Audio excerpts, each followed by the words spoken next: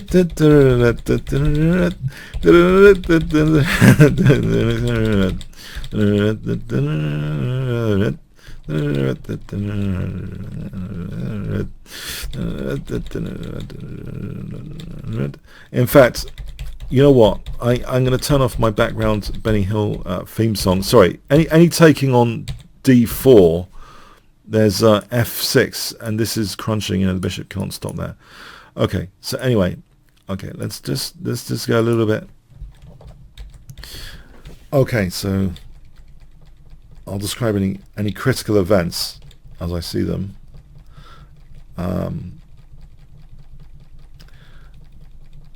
Okay, actually not really anything much happened over the next, as far as I can tell. And in fact,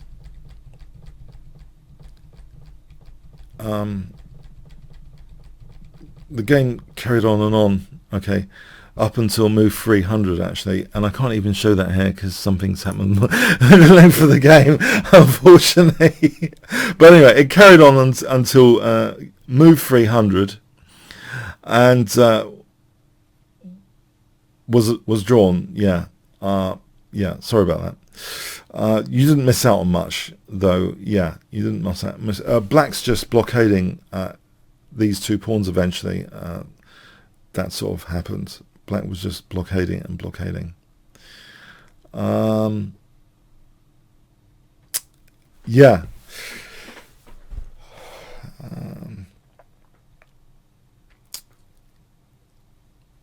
What can we learn from that game? I think Leela's close to beating like the top engines in the world. So he just needs some more accuracy, especially in the endgame phase, to avoid chronically bad concepts like opposite colour bishop, disaster draws, pawns of the wrong colour for the bishop, etc. Some endgame concepts I hope she can learn to get that greater accuracy. And once she does that, this will be really fantastic to see. I think these tournaments could be swept up by Leela in the not too distant future if the way things are carrying on with Leela's evolution. So the middle game was very, very strong. The opening was just crazy. It was just exotic is a very positive word to describe it. So I hope also she learns how to play against the terrorist defence with a small edge and a clear plan, keeping a grip on the position. And that's another thing. So that, yeah, there's things in the opening to hopefully learn. There's things in the endgame to hopefully learn. But even so, a great result to draw with you know, one of the top 3 in the tournament. Comments, questions, like, shares appreciated. I'll actually slip in an addendum for the final position. I'll try and sort this out. I'll be back in a moment for a final addendum. Okay, excuse the slight change of interface. I just wanted to show you the last few moves. So bishop f7, this is at move 250. Carried on like this. Leela was she just can't break the fortress of the light squares. This is the big problem of opposite color bishop endings. Sometimes a fortress is just so easy to set up. And yeah, the bishop and king, black king, are really doing well. Leela did sack a pawn here. So it moved 297. And then black gave up both pawns to get that perfect fortress. It's just perfect stability with that fortress. The 2 pawns are just, they're not meaning anything here. So the game goes on and on with this unpassable fortress, basically. Here now there's the pawn given up to a rook. Okay, anyway, and then yeah, so 1 pawn now. Yeah, the bishop can be given up at any time anyway, here, for that pawn to be a draw as well. So yeah, there's no point really playing this out, unless there's going to be some major disconnection issue, which would be a naughty way of winning. Or losing. They could lose, but anyway, it was drawn here at move 395 apparently. So yeah. Okay. Anyway, I assure you, the next games I'm going to cover are not going to be as long on the bright side. And yeah, Leela's showing she can play with the best of the best, but she needs a little bit more accuracy. And also, having a decent opening would not be such a bad thing either. It was a little bit wild, the opening, exotic. Okay. Again, comments, questions, like, shares appreciated. Thanks very much.